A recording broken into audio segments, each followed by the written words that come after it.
Interesting. We see Flandre lock into the Quinn, but not against a Renekton. Yeah, I don't think we've seen this matchup, the split. I'm pretty sure we've seen Quinn exclusively into that Renekton pick. So honestly, this one's going to be a bit of a weird one. You would still expect Quinn to be able to win the lane early on, especially having the range advantage, but I wonder how it goes after level 6, where obviously Volibear does also have a gap closer, has to queue them to stun up and, you know, follow up with his full combo. But anyway, when you do see something like this Bruiser top laner into a Quinn, you do typically come out ahead in these 2v2s. So I wonder if Peanut is going to put any attention top lane, or by the fact that we've set up, hey, their bot lane's going to push, their bot lane's going to take turret plates. If Peanut does just play kind of defending and keeping his bot lane safe, using that pressure to take dragons, so on and so forth. I'm really curious what on earth is going to happen on the top side of the map here, whether we do see Peanut focusing up there, but also if we see XX trying to set up for Flandre, get him snowballing, get him ahead a little bit, because Quinn is one of these champions. If you get a lead early game and Quinn, like, you're going to run away with the rest of everything. Exactly. We could potentially see both teams shifting priorities, right, where we're seeing XX, you know, set up vision, set up for the Quinn to just take turret plates and do quite well, and LGD do the opposite on the bot side of the map. Or if they want to punish the pushing lanes, right, because Quinn will push. We could see Lee Sin come in for a gank. You have good gank setup coming from the Volibear, and vice versa for the side of LNG on bot lane. I'd like to see how it's all going to go as well in the mid lane. We've got xiye versus Maple with this Azir versus Sylas matchup, which is always kind of hilarious to watch because so often you see both players, Emperors, divide each other at the same time and just get sent to opposite ends of the lane. So I'll have to see if there's any tower dive shenanigans, any all-in shenanigans in the mid lane as well. But both bottom lanes very much looking to set up for the rest of the team and carry later on into the game. LGD Gaming. So here we go on Summoner's Rift once more. LNG looking dominant in game number 1, despite the fact they're in 16th place, despite the fact LGD is in 6th place, despite how much this series actually means for LGD in terms of the standings. LNG right now have them against the ropes. And let's highlight the fact that that pushed them to bring in Killua, his very first game of the split. And I mean, we're at a point where we're prepping for playoffs. You would think as much stage time. Okay, Peanut just gonna... just a bit interested. Just want to take a look. But yeah, you would think as much stage time as possible is what your team would want. Yeah, and deciding maybe, I mean, you know, maybe going towards playoffs, they're going to be looking more towards Killua potentially. I mean, he's playing the Kramer, which is not something that you'd associate with Mark necessarily. Like, I think Mark played it one time during the split, so maybe it's more of a, hey, this is the style we want, so we're going to play this kind of player. Yeah, and as we talked about, right, they are going to have push in the spot lane. We even see Killua taking the Aerie, so going to be throwing down a lot of punishment. And this is the game where we expect to see Peanut and LGD being the ones to force these early dragons, especially once xiye is able to start getting online with that GLP, forcing a lot of early game skirmishes. And LGD, to me, are the ones who want to accelerate the pace of the game. They do scale up a bit better than expected. Look at this bottom lane. This sucks for LNG. Like, a Kramer and an Ashe, you can see them from level 1 just walking forward and getting this harassed out. And we need to remember that they blind pick support, right? They could have saved support for last pick, even just played the same style as last game because, hey, you know LGD don't put any pressure up towards top side, just pick some matchup that doesn't matter, or even go back to something like a Jace or, you know, something else that can be blinded, and get a counter pick for Iwandy, get the pushing bot lane and play for those Drakes. Maple getting an early ward here from the mid lane there. But yeah, they could have gone for the blind pick, opted not to in the end, and they're going to be feeling the wrath of that in these early levels. You can see, obviously, level 2 spike grabbed for LGD since they had so much priority in the lane. And you can see the CS difference already starting to build in that bottom lane as Light will struggle to get all of the CS under the towers, especially in those early levels. It can be very difficult. Yep, and right now we see LNG doing a great job of just lighting up their whole top side river, not wanting any shenanigans to come from Peanut, but Peanut, of course, did do his full blue side jungle, making his way towards bot, which makes sense, right? His bot lane is the one with priority, the one with pressure, so I would expect to see Peanut going for that bottom side Scuttle Crab.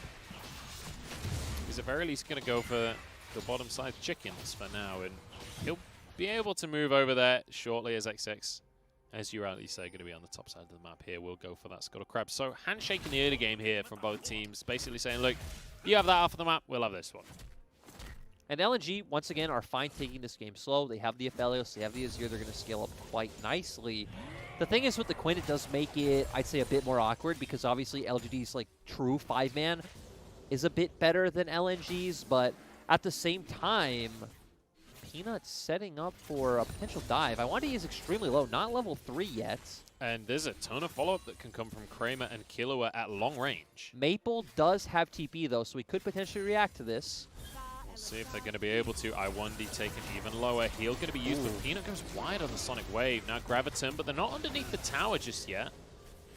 Are going to be forced away. And it's just going to be one plate. Killua gets the whole plate as XX now flashes into the play here, trying to get onto Kramer.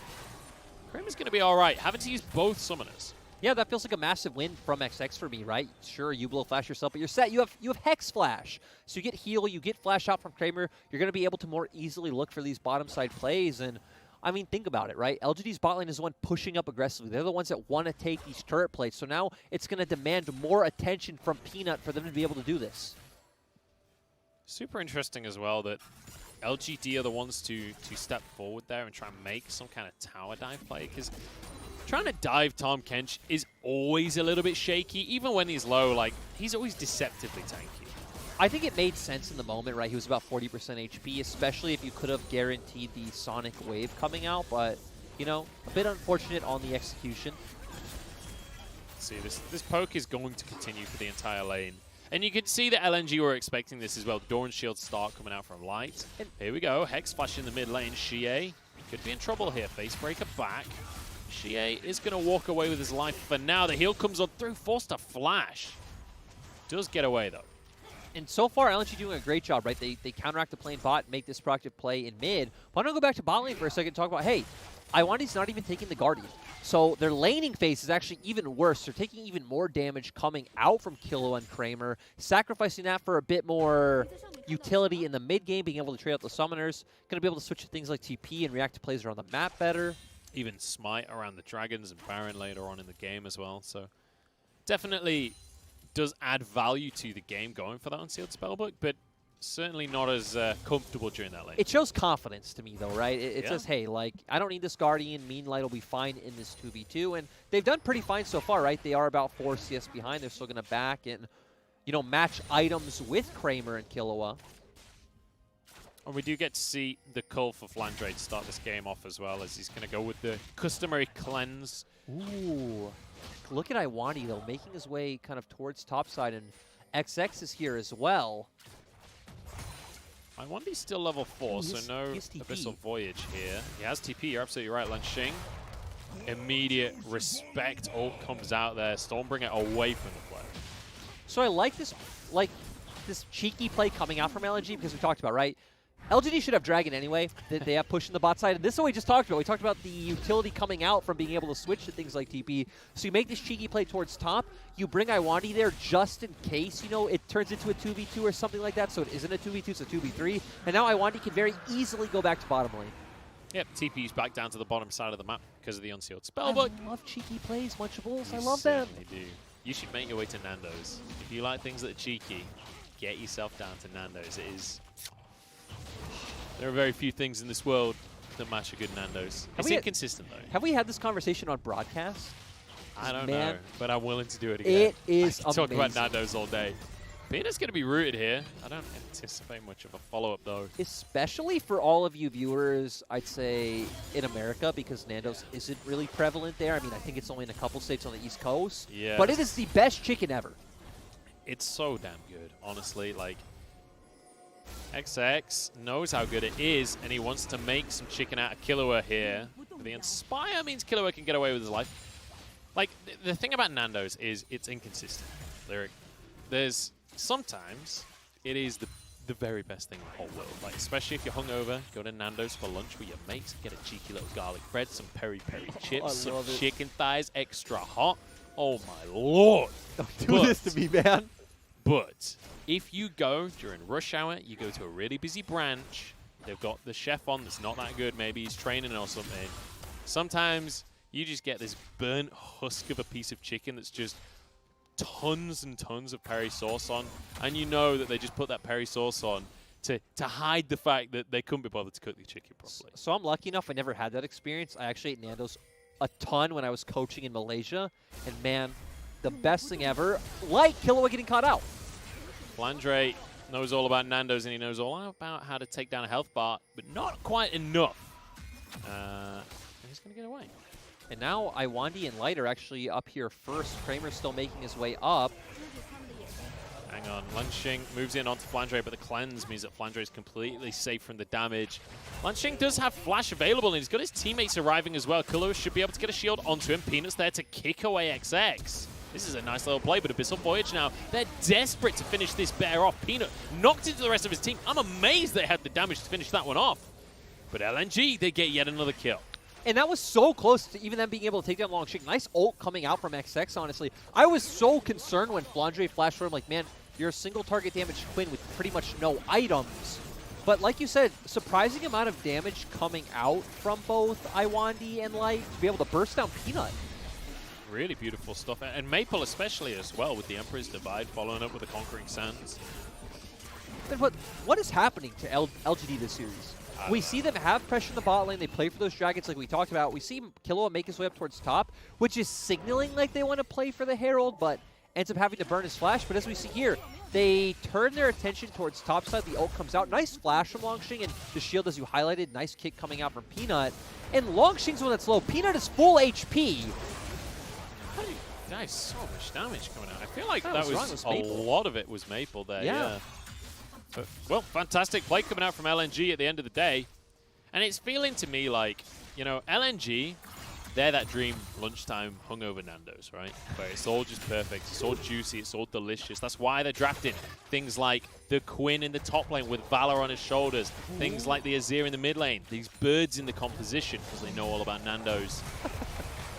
Langx has to ult away from the play. I think he might just be doomed on this one. Peanut is nowhere near as he makes his way towards Tribrush. It's just not going to be quick enough. And it Thumbs up. It goes back to what we... Yeah. Oh, no. Okay, well, going back, it goes back to what we set up in draft where, hey, we might just... scrawny burnt chicken. LGD might just be trying to set up and play around their bot side pressure. We might see LNG to say, hey, guess what? We're going to play for our Quinn. They've been doing that exceptionally, picking up top lane turret already. Now we're going to get to see, hey, is Flandre just going to push his advantage in the 1v1? Or is he going to start roaming around the map? Because, of course, Quinn is a very mobile champion. Oh, that's the ult that we were talking about. Xiye's the one that ends up under a tower, though, and Maple could just slide back away from the play. And now suddenly xiye realizes he's gone way too deep. Iwandy licks the kill away from Light. And, I mean, 3-0 for LNG. This was not the situation we expected to be in coming into this series. And, like, forget kills right now. Look at the gold difference. 3,000 gold.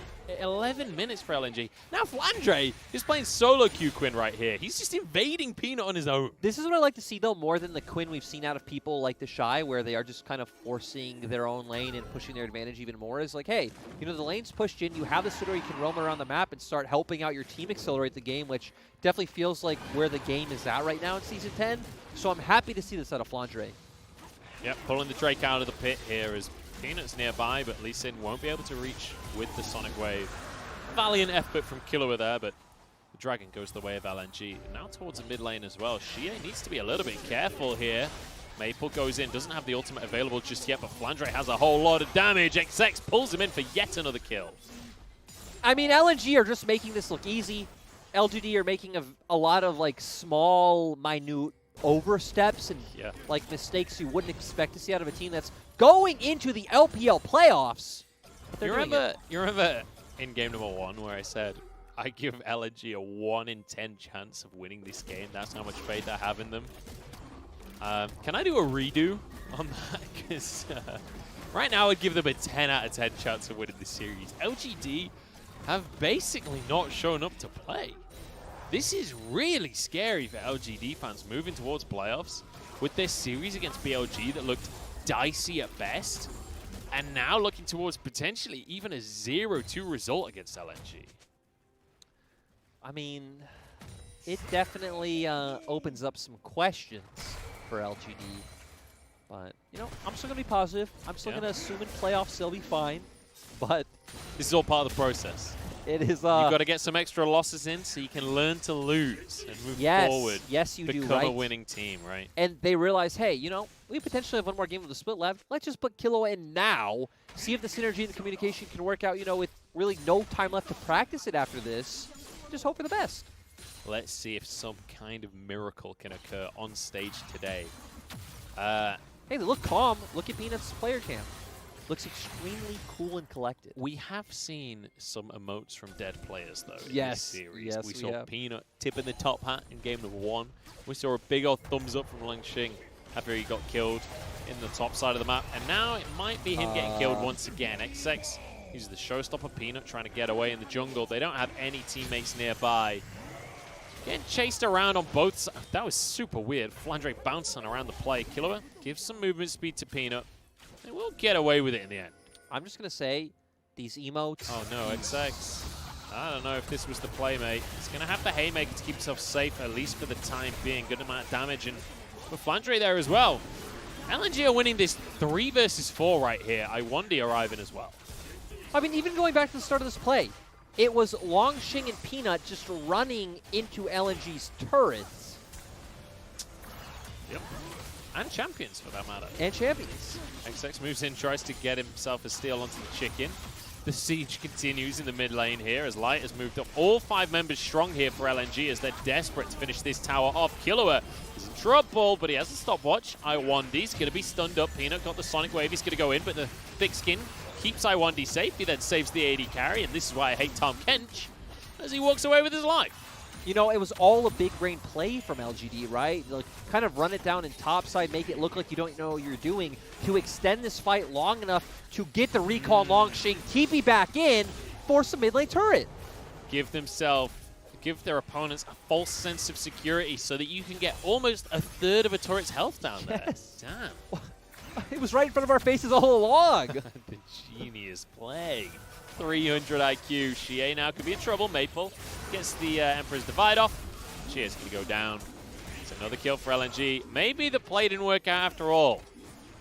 I mean, you know, it's not a huge gold lead, and I don't know. I'm just gonna call this one. I'm just gonna call this one early and say LNG's taking this one. Yeah, this is feeling a little bit doomed.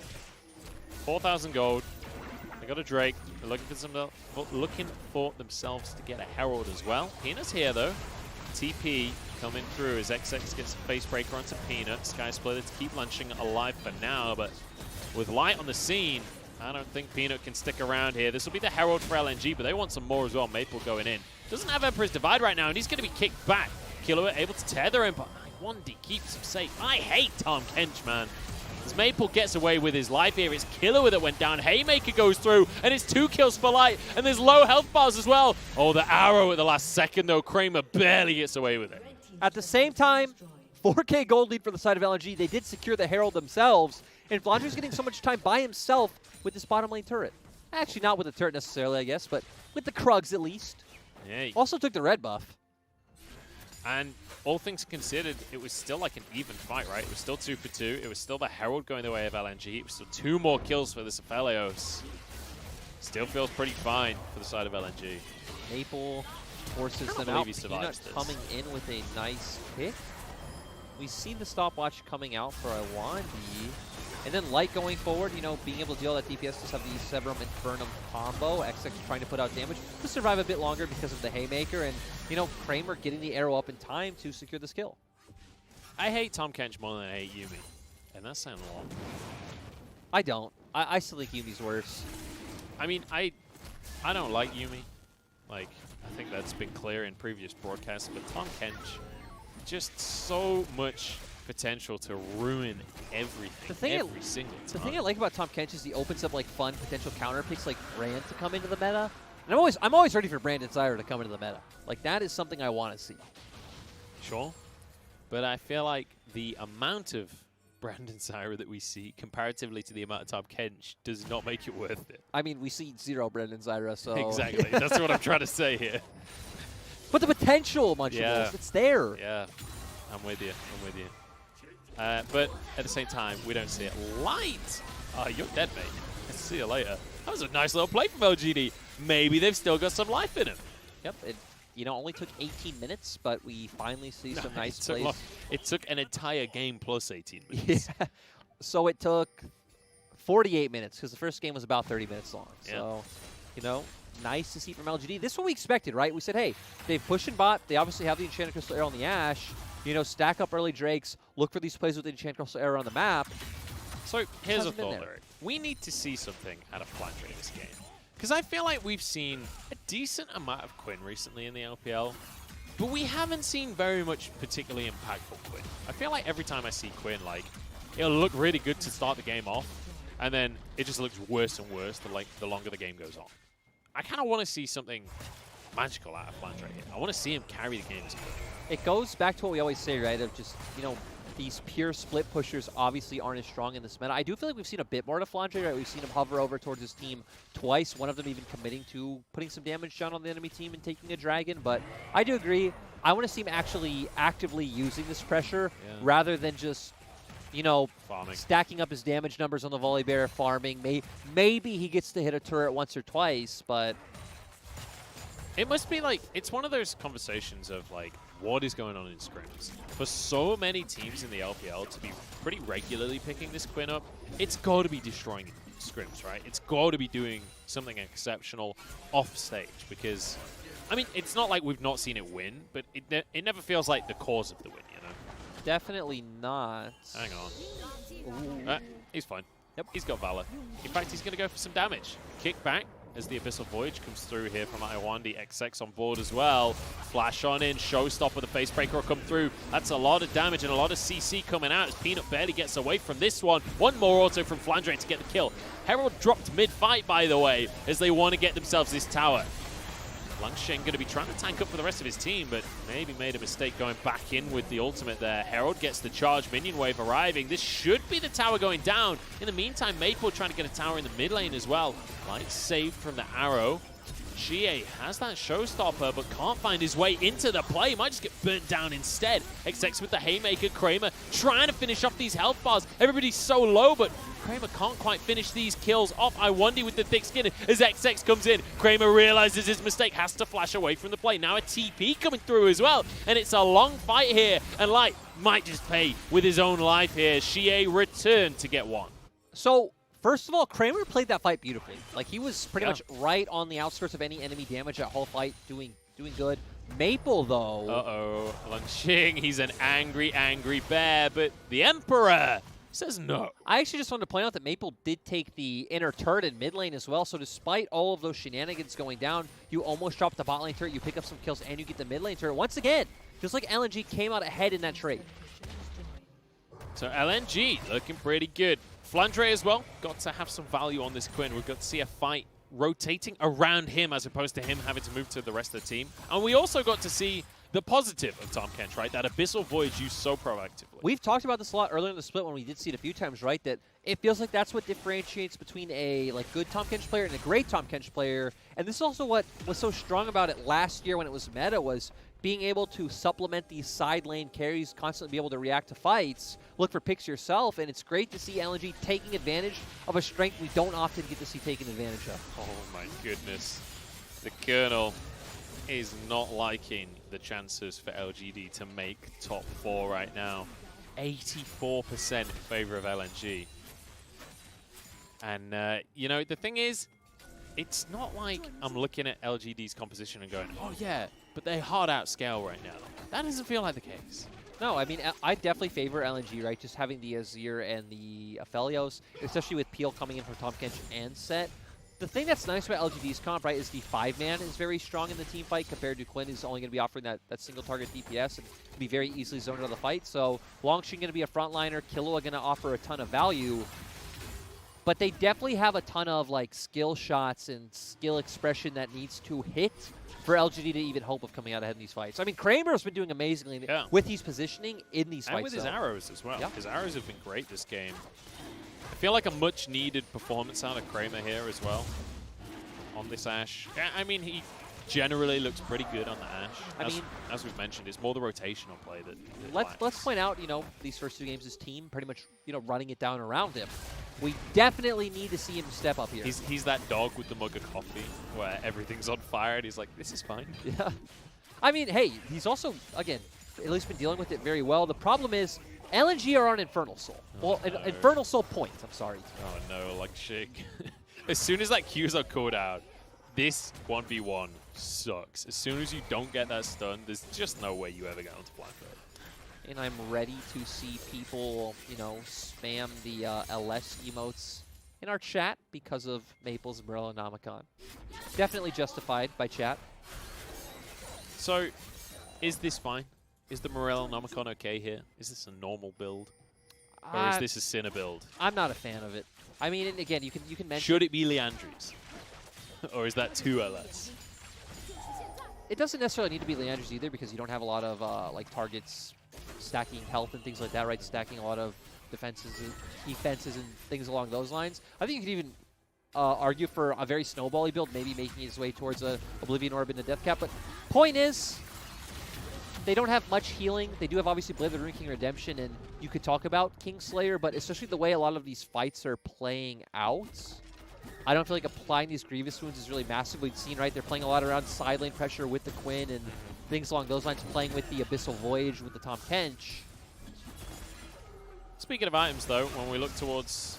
Hang on, never mind. Forget items. LNG, you sneaky, sneaky devils. There's a lot of pings going down from LGD, though. They know what's going on here as they move over to the play. For xiye.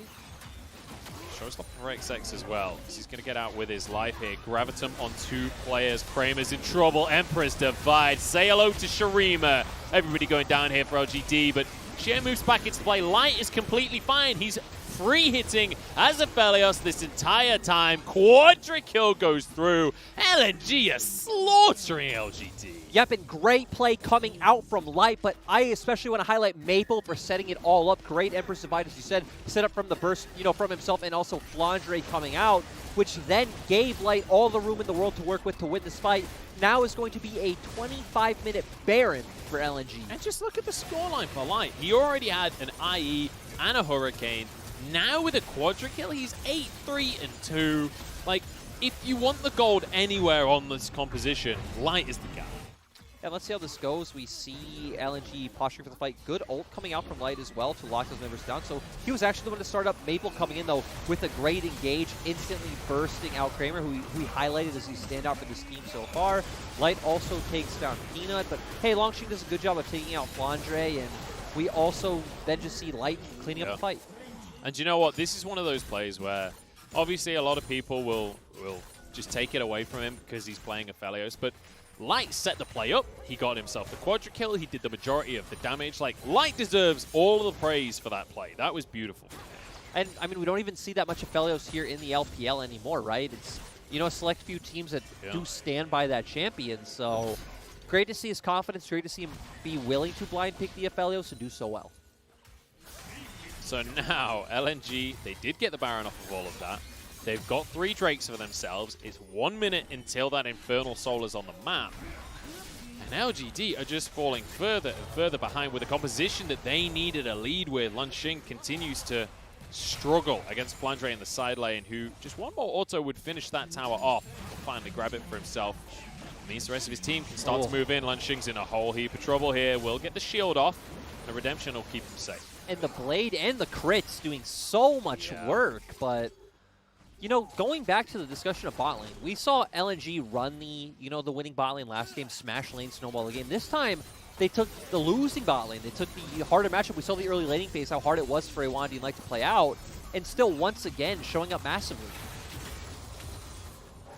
So far, so good here for LNG, and I have to say, I'm just a little bit mind-blown. I'm so disappointed in what we're seeing here from LGD, because, I mean, I live with Dagda, so I feel like I've been sipping the Kool-Aid a little bit because he was really hyped on this roster, especially at the start of the split where he was putting them in the top 4 in terms of power rankings. And I think that was maybe a little overzealous, but what we've seen out of them when they're playing well has been exceptional. It has been a, at very least top 6 performance in the LPL. But what we've seen recently out of them has been disappointing to say the least. Infernal Soul now taken for LNG. LGD barely showing up to the fight. XX grabs everyone. See you later. xiye, you got a stopwatch, but it's not going to do much for you.